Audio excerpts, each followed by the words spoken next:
off the bat with Stack Water. Bugger off, mate. Yes. Welcome to Cosmic Vinyl. I'm Cosmic Brian, your host. Welcome into the cosmic realm. I don't know what possessed you to show up here tonight, but I'm glad you're here because I got something to show you. Oh no, it's not that. That would be a laugh. It would be a comedy. All right. I'm gonna take a little sip of my brew. I'm a little parched. All right. Got a couple things to take care of here. First things first. Not too long ago, I won a contest. Russ at Mama's Records held a contest celebrating 200 subscribers. He's beyond that now. And I continue to support his channel by telling you that I got a link down below in the description for you to go right to his channel and hit that subscribe button because Russ has a killer channel. So anyway, I won that contest, his contest. I was so stoked. I mean, it was 5 days later that I figured it out. You know, you enter a few contests, you forget which ones you've entered. Most of it's just the fun of putting in a video anyway, rather than the prize. But anyway, I'm going to show you my winnings here. Got a little care package in the mail that was personally picked by Russ himself for me. First one's this Garage Days Garage Comp. This is freaking great, man. I mean, you got bands like the Shadows of Night, the Groupies. God, I love the Groupies with their song Primitive. Woo-hoo! That's some killer garage rock right there. You've got the Red Dogs. Check this out. Third Bardo, 5 years ahead of my time. Oh my God, I love that song so much. And you've got the Squires and the Mojo Men. This is a great comp right here. And I love some garage comps. Man, I got a shitload of garage comps that I'm going to show on an upcoming video. But thank you much, Russ. That was only the tip of the iceberg. Then, I haven't delved into this artist at all. I've been wanting to, but I just went, hell, I don't know where to start, but now I got a place. This is the Sun Ra and his orchestra live at Montreux. Check this out. Double live album, killer gatefold. I've just started listening to this, and so far I'm digging what I'm hearing, so who knows where rabbit hole this is gonna take me down. Thanks a lot for another rabbit hole there, Russ. Appreciate it. And then another record. I haven't spun this yet, but Destruction Unit with Death to the Old Flesh. God damn you, old flesh. Die, die, die. Check this out. From what I can tell, it looks like a little punk rock or something here. Maybe some indie rock. But I know it's going to kick ass and whatever because I love all kinds of music. So I'm going to love that. And then I have Fuzz 1 and I have Fuzz 3 on vinyl. But Russ sent me this, Fuzz 2, to complete the Holy Trinity with Ty Segall project. Man, I'm so stoked to get this. Been playing this non-stop. But then I wandered into my record store today, and now I've got the Triumvirate on vinyl because I found it. I have never seen Fuzz 2 anywhere in the record stores. Now I've got it on vinyl, and thanks to Russ, I got it on cassette. I am just so stoked. You don't even know. And I'll show and talk about that on another Vinyl Finds video.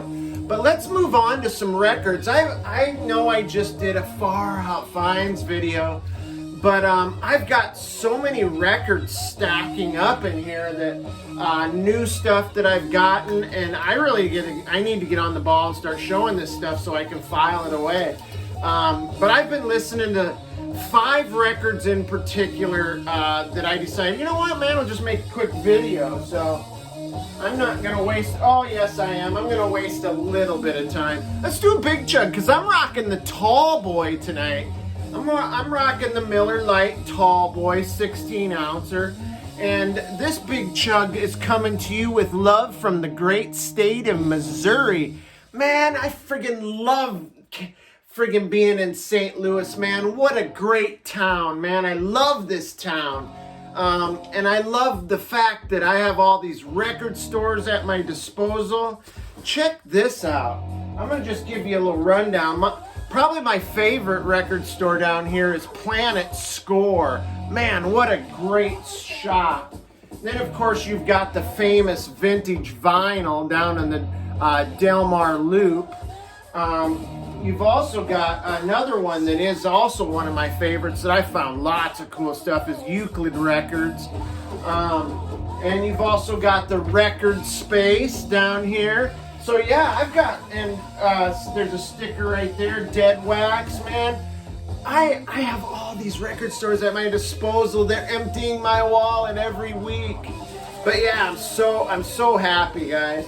So let's get into the vinyl, man. You don't want to hear me keep going on and on, do you? No, you don't. I'm just kidding. Let's get a little big chug going though. Hoist it up, hoist it back, slam it, and let's get wrapped. Okay, I don't know what that means. Oh, yes, my good friend, of course. All right, here we go. First one. Man, I've been digging through the bins all afternoon on a Saturday. I was not having much luck at all, or just nothing was tripping my trigger, right? And then there it was, in the bin, looking up at me, beckoning me to grab it, straight out of the great city of Minneapolis, Minnesota, Litter. Man, this is an American garage psych masterpiece. Well, maybe not a masterpiece, but it is damn good. This was released in '68, originally on the Hexagon record label. This is the Sundazed 2015 reissue. Thank God, Sundazed. Thank God. Sundazed is so great, man. They've been reissuing great psych and garage prog and that stuff for so long, man. They've been keeping great obscure and otherwise unknown rock and roll alive and making it so us poor folks like me could get a hold of this Litter record. But this is so great, man. These guys know how to open up an album with an opening rocker. The song Mindbreaker, which seems an appropriate moniker for the song, as this just has so much fuzzed out guitar. It is just amazing. And even like the second song was a little more of the poppier stuff, Tallyman. Still, great garage fuzz.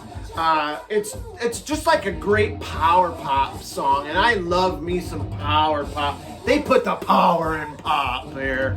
And then right after that, you've got some killer guitar soloing, dual lead guitars on the song Here I Go Again, which is probably the best rocker on this album. It's like they have overlapping guitar solos. It's so great. And I dig the vocal delivery. The guy has just he can amp it up at times. He almost sounds like the singer from Blue Cheer. He can do the poppy stuff as well. Solid rhythm section. Hard, precise drumming. Throbbing, well-kept bass lines. This is great. And then the side one closer, it's Apologies to 2069. Is a total and complete psychedelic freak out. Weirdo effects like slow motion, backward tape loops. It's just an onslaught of acid-drenched goodness, and I love it. This is just a great record. Some bluesiness on here too. They do a cover of the Zombies' She's Not There that's fantastic. Check out Litter, $100 fine, which I don't know what they got a $100 fine for. I hope they didn't kill nobody. Anyway, let's move on. Check this out. This is a banger, man. This is, when I heard this album, I've just been listening to it nonstop. This is one of the best albums I've ever heard, right here. The Power of ZEUS.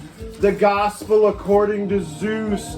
Now, I remember the first time I heard this record, or not heard this record, but had somebody show it, was Dan from Dots and Loops. I remember him calling it the Mighty ZEUS. And this thing is mighty indeed.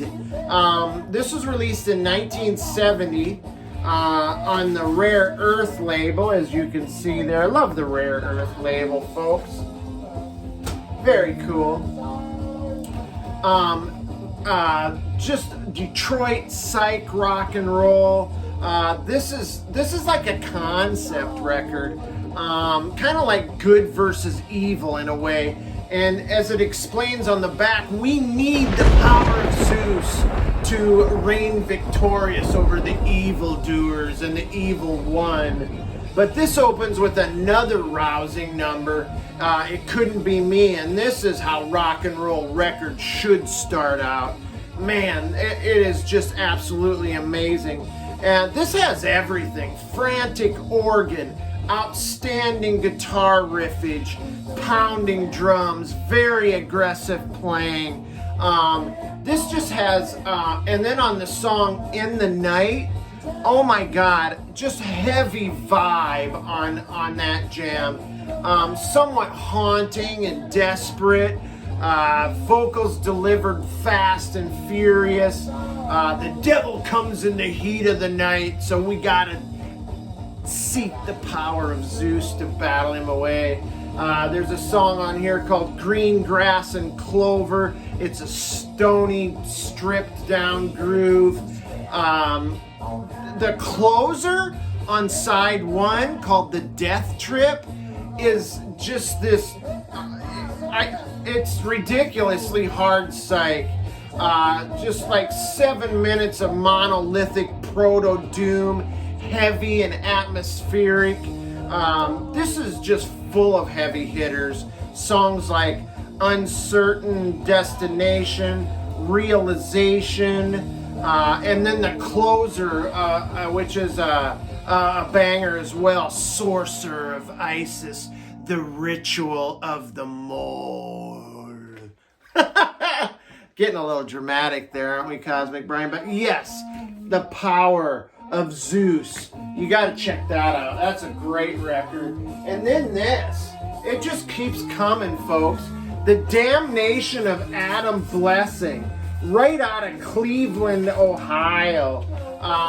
Man, I don't know how many times I had this in my hands at Euclid Records, put it back, because I just had to stay in budget, and I can't believe, like 2 months later, still sitting there. It must have been meant to be that me and the Adam Blessing album should be, it should be part of the Cosmic Collection. But yeah, as I was saying, at the Damnation of Adam Blessing, dual guitar attack, just relentless guitars.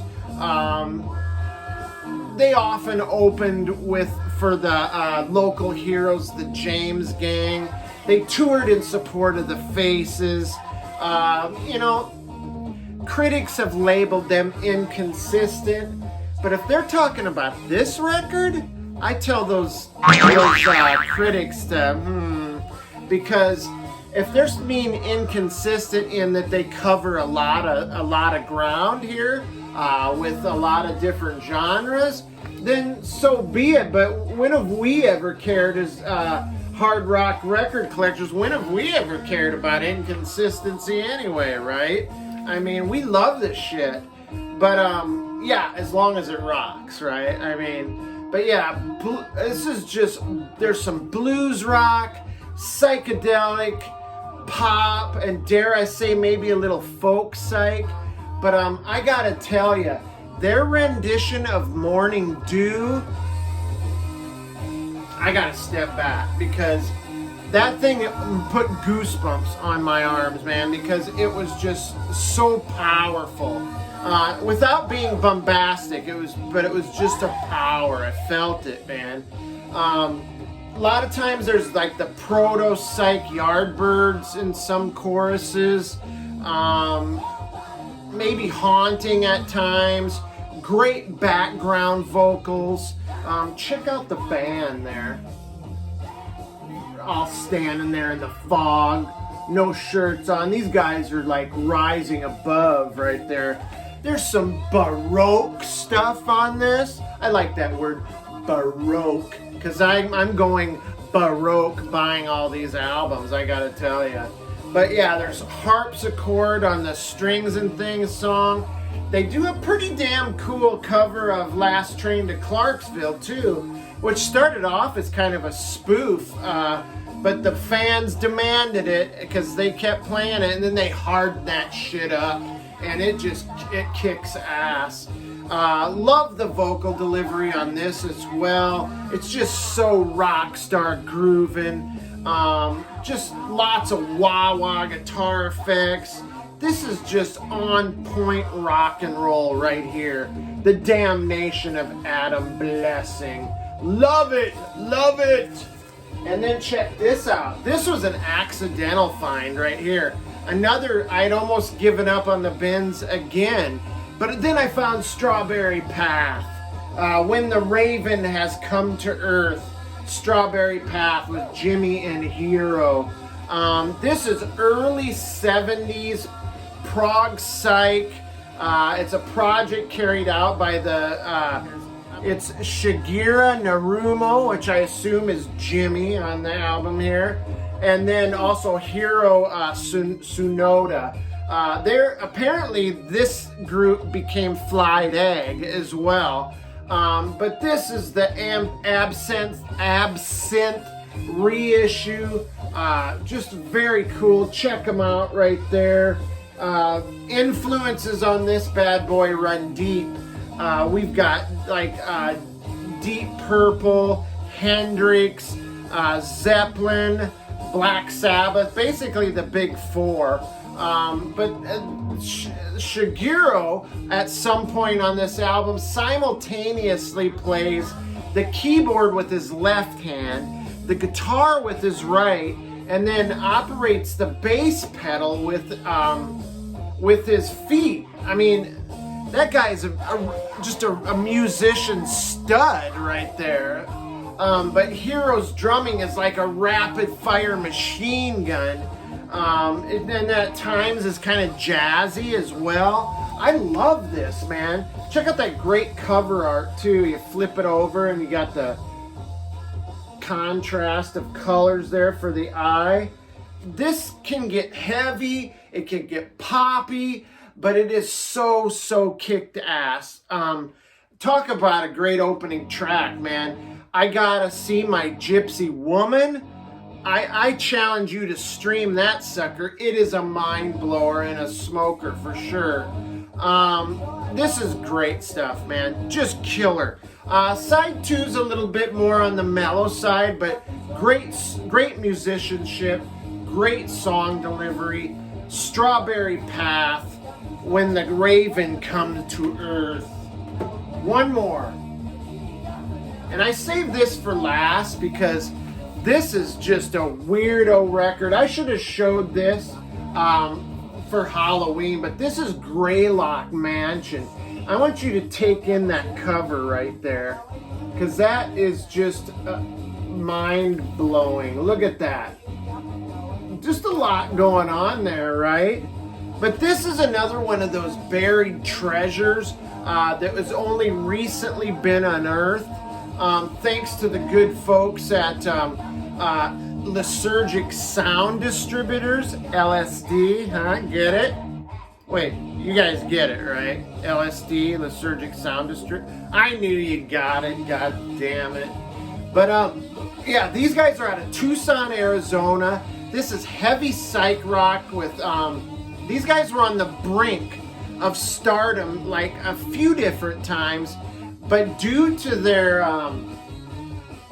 their commitment to their craft and to their band, I'm gonna tell you why they missed out.